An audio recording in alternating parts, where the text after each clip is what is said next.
I'm Jen Leggett, Library Media Specialist at Hopkins North Junior High. I am a librarian who supports teachers usually with literacy tools, but when the COVID switch happened very quickly, I became an additional tech integrationist for our building. But I was also a home-based teacher. So suddenly I had my own students that I was connecting with via distance learning. And for the very first time, I was a Google Classroom teacher.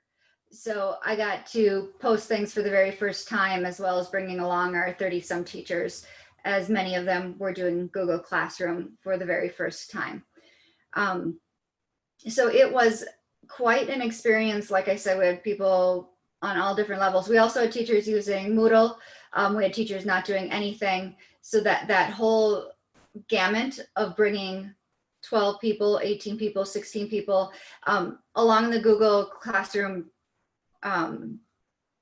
journey was where we were on March 15th last year. Luckily, we had those extra 2 weeks to do some thinking and planning and learning. I am going to paste for the few more people who have come in.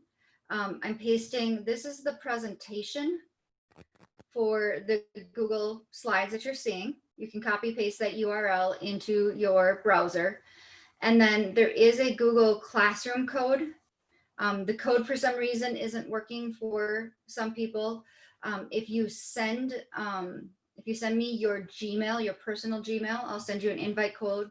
School accounts aren't working for many people. For those of you who are in the Google course, inside of the classwork,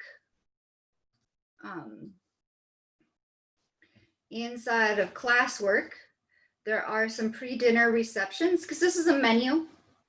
I don't know if you caught that yet, because I'm out of order. This workshop is a menu provided for you. At some point, I'm going to let you go and you can choose where you are in the journey, and the resources are there for you to let you choose where you are. Are you in pre-dinner and you need to start at the are you in course 1 and you need to start at the very beginning? Or are you on desserts and you're looking for those really fancy things to spice up your Google Classroom? So you'll be able to choose where you are on the menu. So those of you who are in the Google Classroom, you can join the pre-dinner reception here inside a Google Classroom.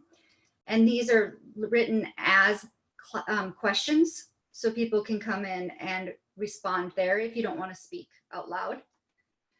For the rest of us who are in the chat, now can I do this without, I had everything set up, but multiple browsers and inviting people. I would love to hear from people, and you can put it in the chat.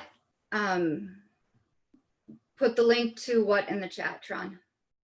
Can I put the link to the Google Classroom? Yeah, you want us to join the Google Classroom, correct? If you send me your email, if I send you the link to the Google Classroom, it will say you're not part of the class. So if I have your email, I can invite you. Okay. But the code isn't working for people, and I see. I've tried resetting the code, and that didn't work. Got you. Okay. So we're starting the presentation, yay, with a tech issue. Okay. All right. So if you send me your Gmail, your personal Gmail, I will invite you. School emails for a couple school districts aren't working, but all of the resources from the menu are available on the presentation. Yep, school domains aren't working. So anybody who's sending me their school emails. Jennifer says students do assignments or watch videos. They can listen to her read a book aloud. And she posts Google Forms quizzes. The best part is that grading for you. That is a really nice feature when you get the learning management software to do the work for you. How have other people used Google Classroom in the last year? I've used it with my Google Meets. to teach assignments, do read alouds, interact with families via Google Meet, and the messagings that are posted. I can post on the front page before we go to assignments and whatnot. I've often done the tutorials through the Google Meet to help them navigate through the Google Classroom. Yep. Having Google Meet integrated partway through, and those of you who weren't using Google Classroom last year, Google added Meet directly into Google Classroom partway through last year, so that students and teachers could join directly from there. You didn't have to go out, create a Meet, send students a link, and it was integrated, and that really streamlined and felt like it was more secure and private and easier for the students.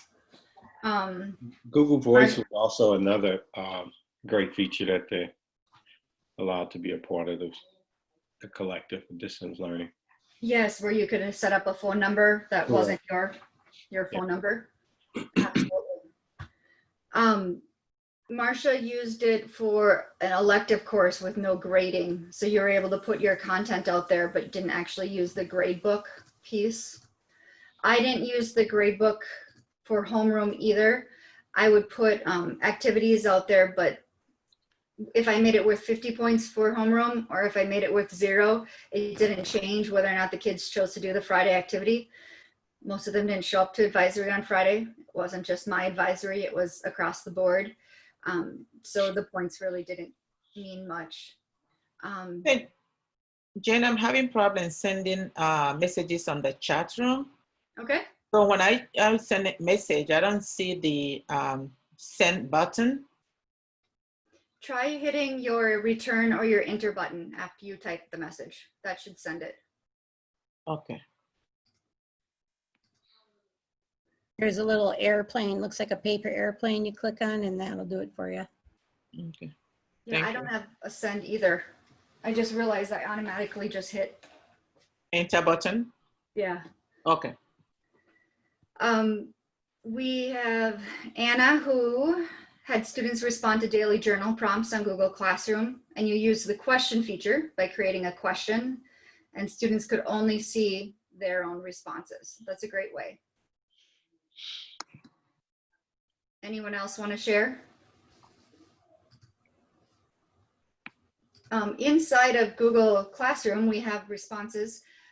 Jennifer said students do assignment work here. They watch skill teaching videos or listen to her read a book. Erin said she's setting up her classes. And T. Lynn hasn't used Google Classroom to its full extent. And I think a lot of us are learning that, are learning more and more. And I think Google's adding more and more as they go. For the questions or comments, anybody else want to add how they used Google Classroom?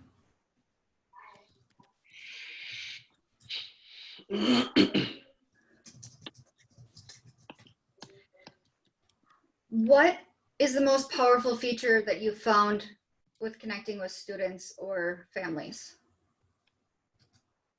with Google Classroom? I would have to say Google Voice or Google Meet. Seeing Google. face to face. Yeah. Jennifer said that you can post due dates and you can see who is done and who isn't. Jen, I would say just having everything in one place, the organization of Google Classroom. I think people who haven't used Google Classroom don't realize like what it really is, and just having a place for all your students' work right there at your fingertips is crucial. Mm-hmm. And being able to organize either by unit or by day, depending on your brain style, but just having it organized for something, organized in a way that kids can find things and they always know where to go to look. Absolutely.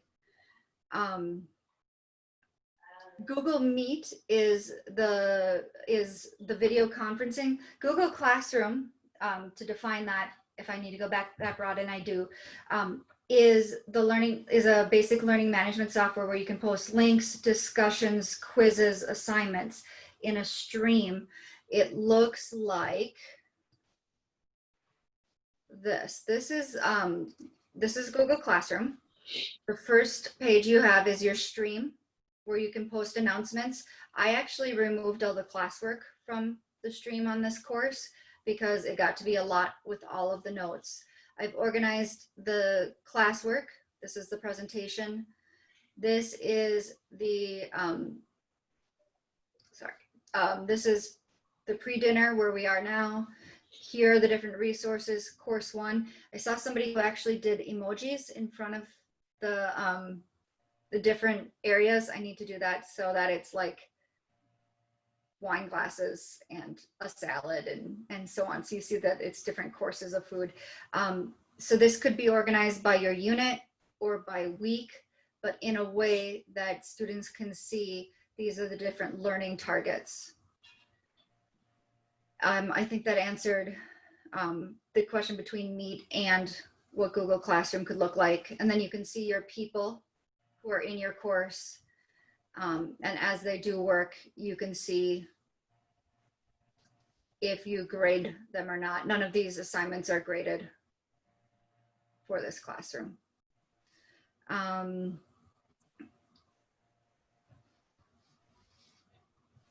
think I got all of those answers. How else, anybody else want to share how they found it powerful? I could give immediate feedback to students on their assignments. Mm-hmm. And in a way they're comfortable. They're comfortable sometimes texting with their friends and seeing the text and Yes. getting the notification that it's there. We have someone who's looking forward to using it for formative assessments, getting Google Forms for that, and having that common place for learning tools for students and teachers and parents. We also hear that you can weight the categories in Google Classroom. You can change the way you have your gradebook style. And that was a concern in the beginning before gradebooks. Google Classroom keeps becoming more powerful. So if people have graded classrooms and so on, if you have formative and summative, you can add those styles into your Google Classroom now. Going back, making sure I'm not missing any comments. Starting fresh in fall of 2020. So for our 7s, 8s, and 9s, for those of you with Google Classroom, what piece of advice would you give to people who are starting in course 1? They're making their course for the very first time. What advice would you give?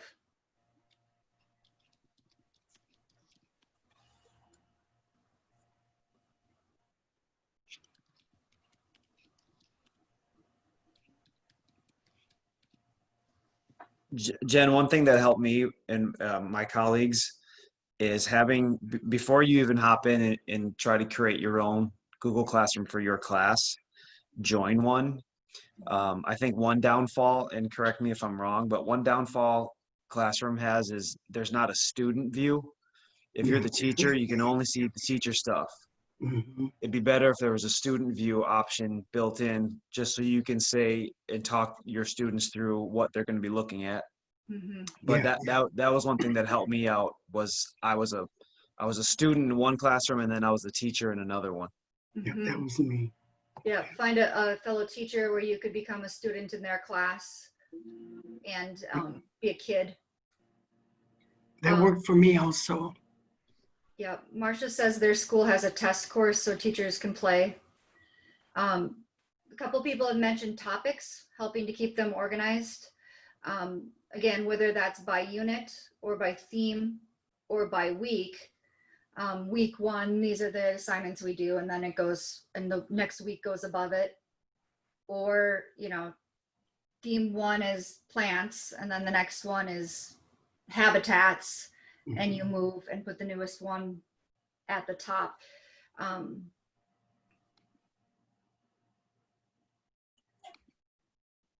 Using due dates and help organize the work for you.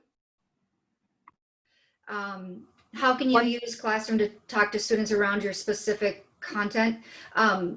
So for a person who is organizing, you might have a topic. This is chronic health conditions. You might have a topic about asthma, and you might have a topic about anxiety, and within that you could put your resources or even discussion questions if people would be comfortable with that, but probably more likely resources specific to anxiety and strategies and links to websites. And you could organize those by topic. That would be the way I would see Google Classroom working for you as a nurse. Does that help? Let me know, and we can talk specifically during work time about your content.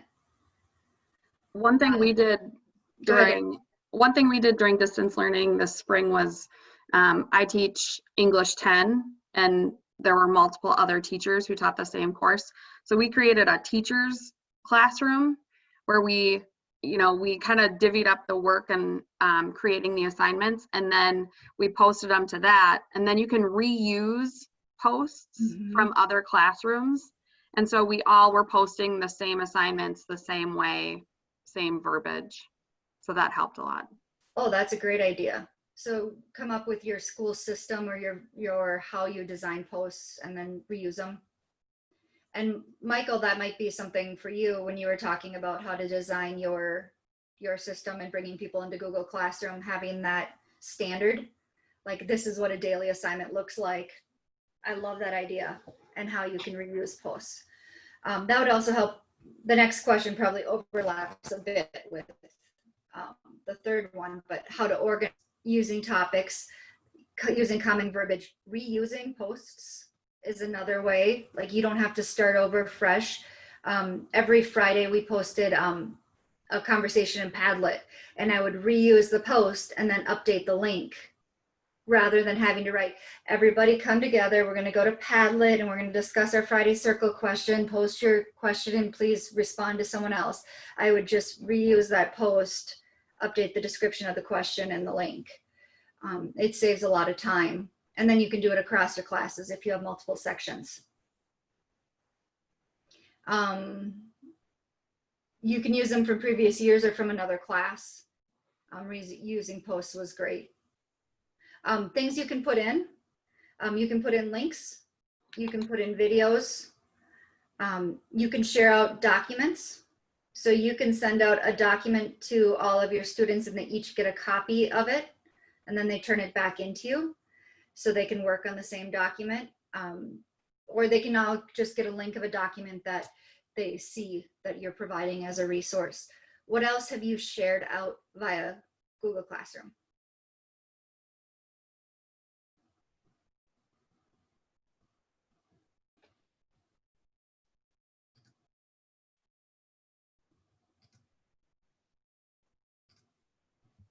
Well, for summer school, I divided, it was about viruses, immunization, because that was the topic of the, the most important topic was about the virus and how the body reacts to the virus. And so I organized a bunch of assignments around viruses and pathogens, and I put them under one topic, and I said, do first, because the progression of the assignments mattered so they could have understanding.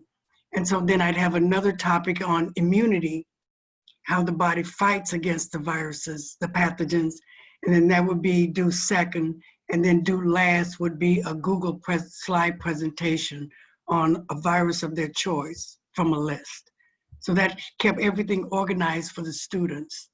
Yep, using that naming convention. For you, it was do first, do next. Yeah. If you're in a science unit, it might be unit 1 point and assignment 1.1, and then use ordinals 1.2, 1.3, depending on how your brain organizes things. And Yes. Teams can work together to figure out what organization works better for your team or your brain.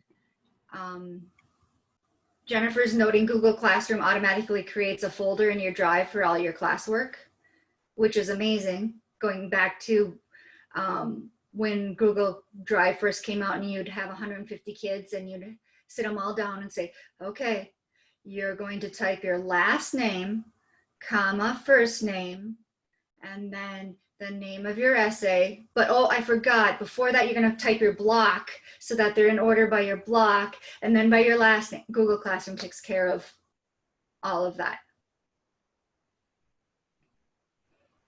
So because there are 16 people in here, all at different levels, and I knew that was gonna happen, the presentation and the Google Classroom is divided so that everybody can figure out where they might want to learn something, and there's resources available. So for example, stop mouse. If you've never created a course, if you click where it says link, it will take you off, and the link is usually to, it's supposed to bring you to the directions. Hold on, theme. This is where it brings you. So this is talking about how you choose a theme. You click select theme, and you can upload your own theme image. So rather than rewrite my own steps on how to do stuff when Google already has it, but navigating Google's how-tos, trying to figure out where within their wonderful structure of their help center, it's not easy. So each of these will bring you there, or here's a link to where you set up grading. And if you want to dig in deeper, here's that weighted piece. Somebody mentioned you can go by weighting now. So you could do your formative and summative. And if you want to dig in deeper, here's how you can grade with a rubric. So I mentioned that later. And then for most of them, there's a video. Loading.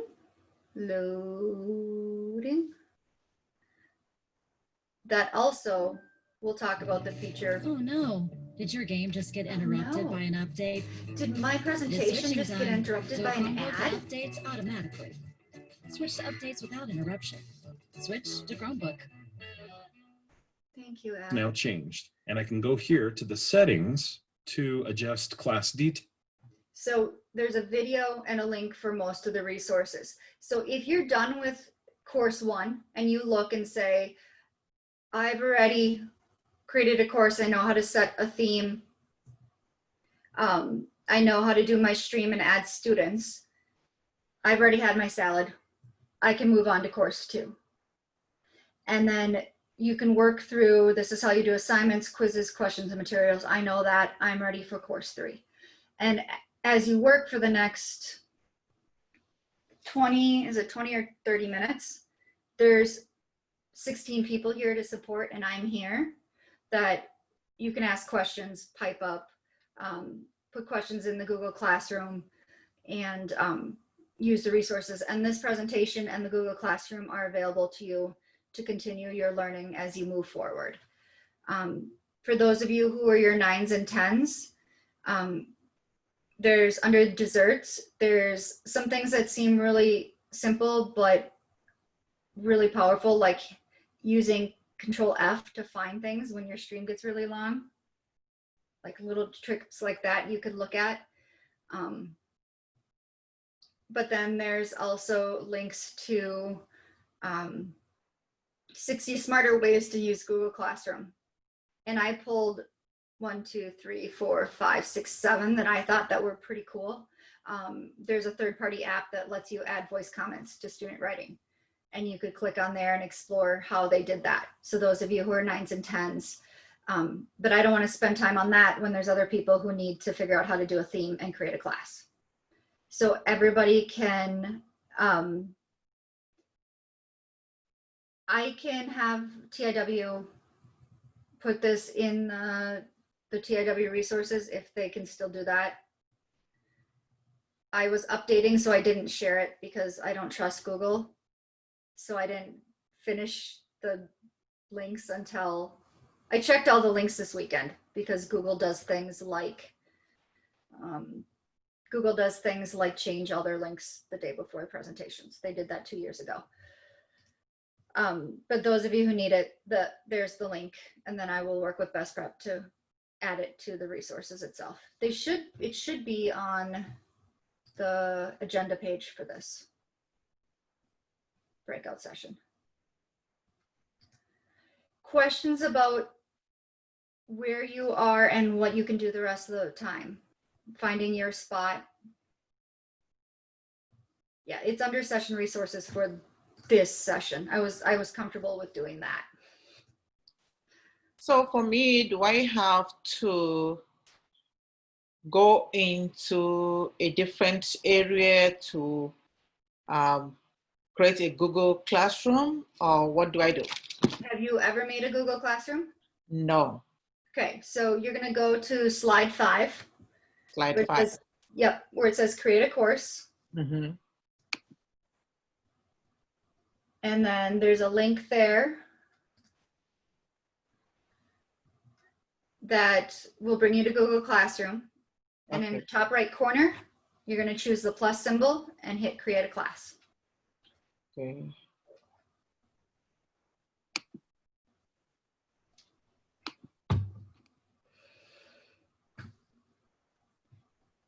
And I will try to follow if anybody puts questions inside of the course too. I will keep an eye on that because there's questions for each of the areas. Because I can juggle.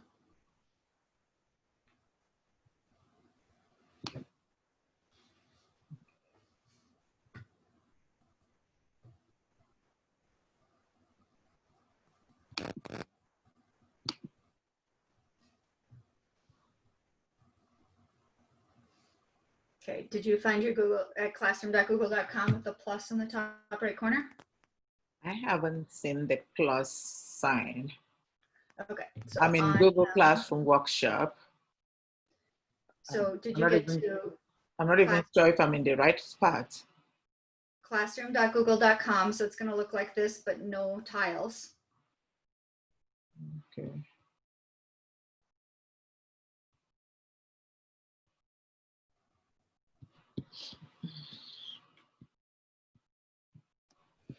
Ooh, Jennifer's in the Bitmoji world.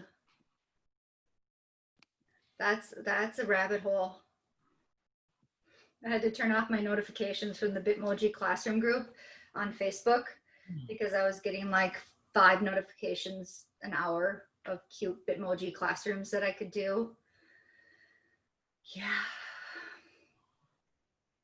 And then I didn't feel like I was doing enough as a teacher and shut off the notifications because I have other things to do in the summer than make Bitmoji classroom pictures. I'll do it sometime.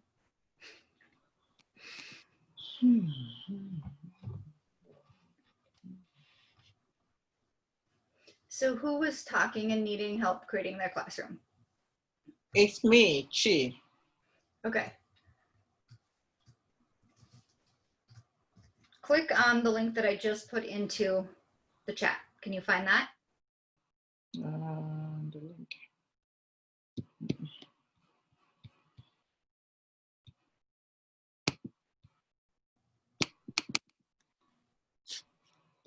Sure, I'm in the right. I agree, Marcia.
The first 4 courses go a lot slower than the dessert too, because it takes a while to move yourself up.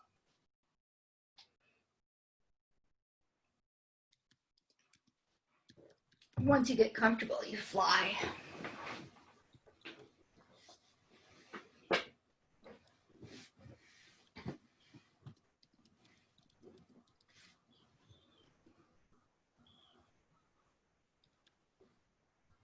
Were you able to open the classroom.google.com? No.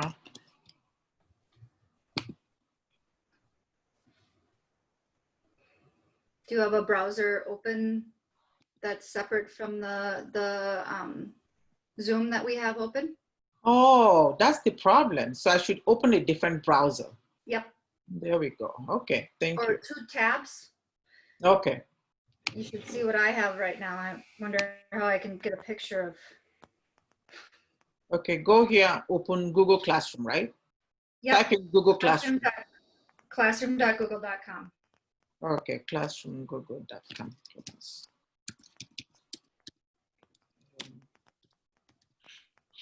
Google.com. There we go. Google Classroom or Classroom Manage, Teach and Learn. Which one? Google Classroom. Google Classroom. Okay. We are sorry, but you do not have access to Classroom. Please contact your organization. Are you in as your school account? Yes. Your school may not have a Google Classroom account initiated. Do you have a personal Google account? I do. Okay, so do you know how to log into that on your browser? Yes. So you might, if you can switch within that browser, or if it's easier to jump onto a different browser. Okay. Google. Oh, what I have is Google Doc. Is it the same thing? As long it would be, because you might have a school one that's myschool.k12.us, and that's a Google account. Oh yeah. Mm-hmm. But then you might have a first name, last name at gmail.com or username at gmail.com. Okay. That one will let you create a Google Classroom that's not connected to your school. Okay. Your school will have to turn on will have to turn on Google Classroom for you, or for your organization. They may not have it, or may have chosen not to have Google Classroom. So that's a conversation for your administration or your IT director. Okay. Whether or not they're planning to have it, or are they using another tool? Are you a school? What they're using is Seesaw and Schoology. Yep. So they may not turn on Google Classroom for you. That probably won't be the tool, because they already have provided a learning management software for you. Okay. There's my view right now, by the way, guys. All my windows open. That's my world. There's you guys. There's everybody who's in here. Here's our chat. Here's a Google Classroom. Like I said, we juggle. Other questions, comments? What are you discovering? Yeah. In the desserts, what did you discover?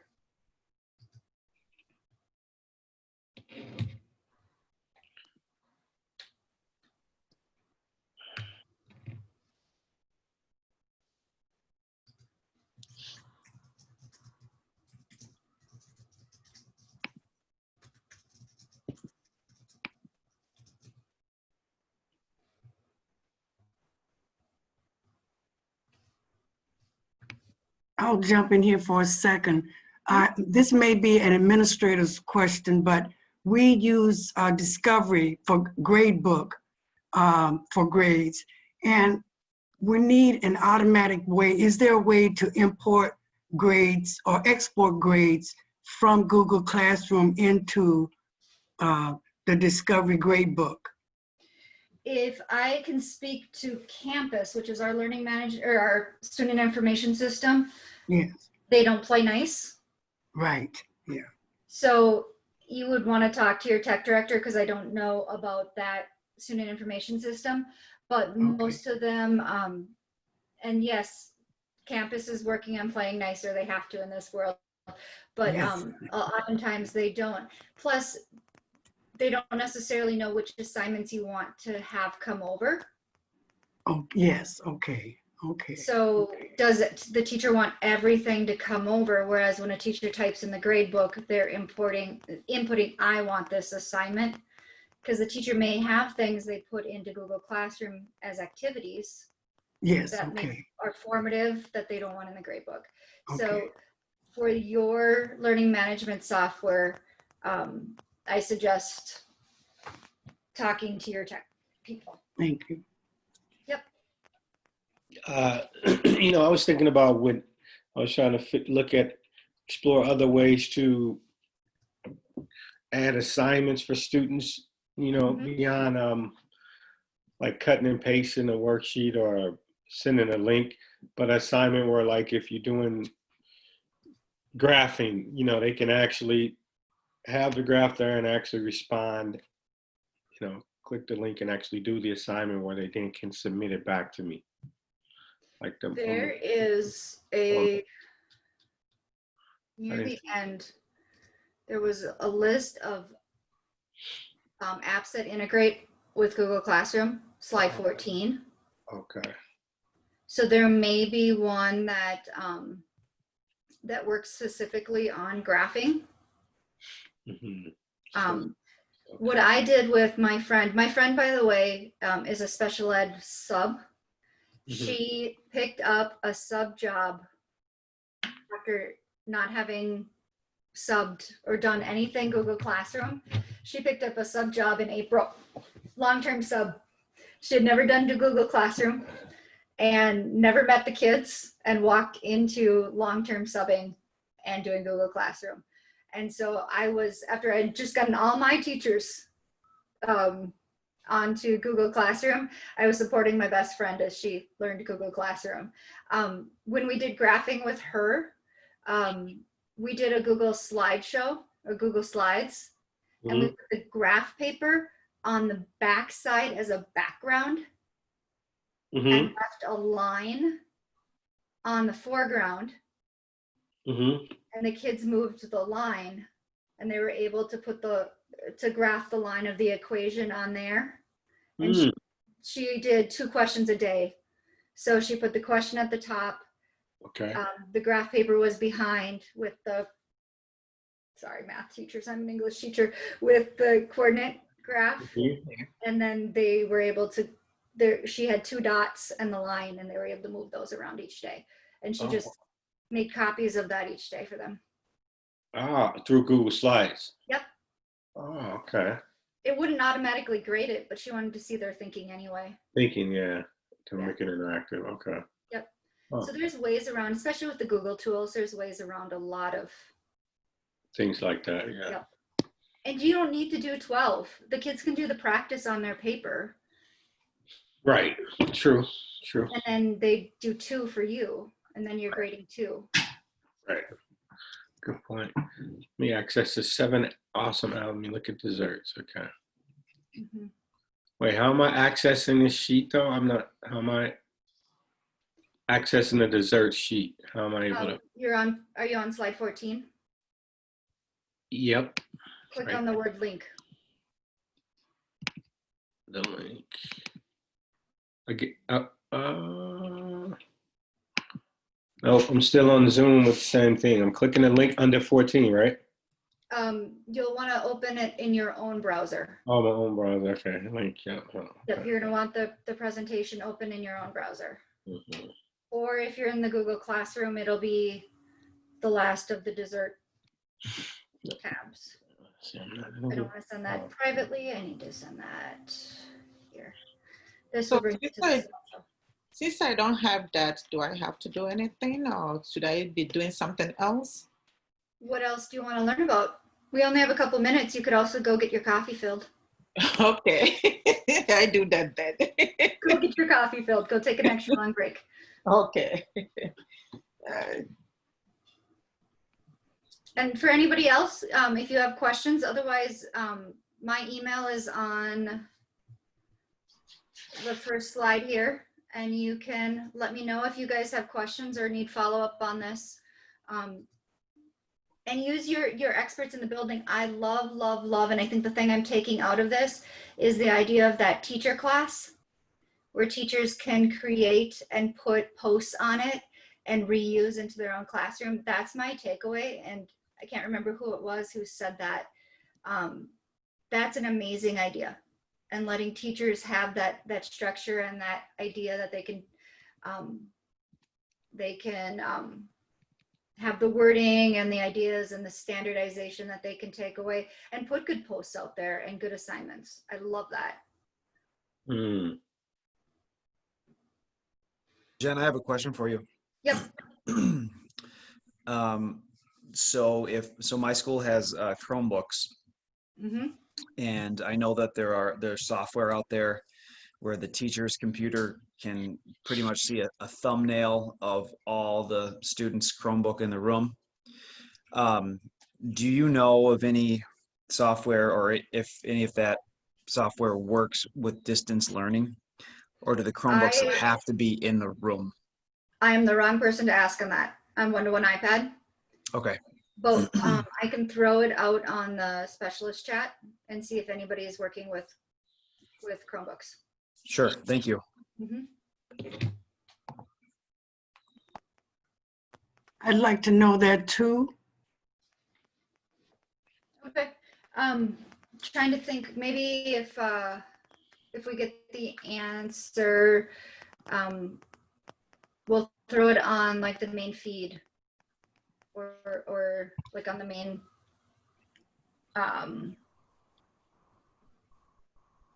the feed on the Spot Me page. Okay.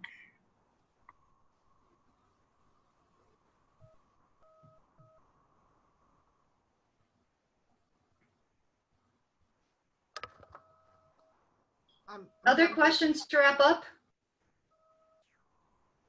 I have a question. Yep.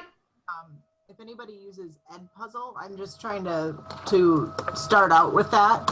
Is there an easy way to like link an Edpuzzle into a Google Classroom assignment, or do you have to like go to Edpuzzle and sign in separately and do it that way? Like, could I just link it like I would with a video into an assignment on Google Classroom? If anybody knows anything about that, but I'm experimenting with a new thing, so I don't know. Jennifer thinks you can upload your classroom to Edpuzzle. Yeah, I was trying to figure that out too. I think you're able to do that, but I don't know. I don't know what it looks like after you do that. And now I can't even find where to do it. My classes.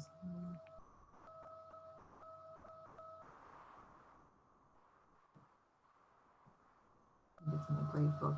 I don't know.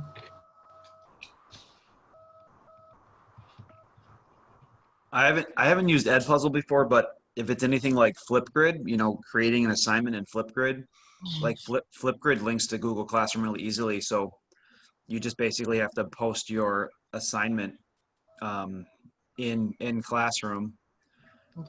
but it's the link to Flipgrid. Does that make sense? So it's like you're going through Classroom to get your assignment, but your assignment's actually in Flipgrid, and they link together. It just looks like an Edpuzzle. You have to create a grade book in a classroom of its own. So I don't know if I don't know. I'm just trying to figure it out. Aaron, if you don't get an answer and you can't figure it out by hacking or looking at their site, send me an email. Okay. And we'll figure out what Edpuzzle says. Thank you. Yep. Well, thank you guys. We have our Candy Group sessions at 11:10. So take a break, go to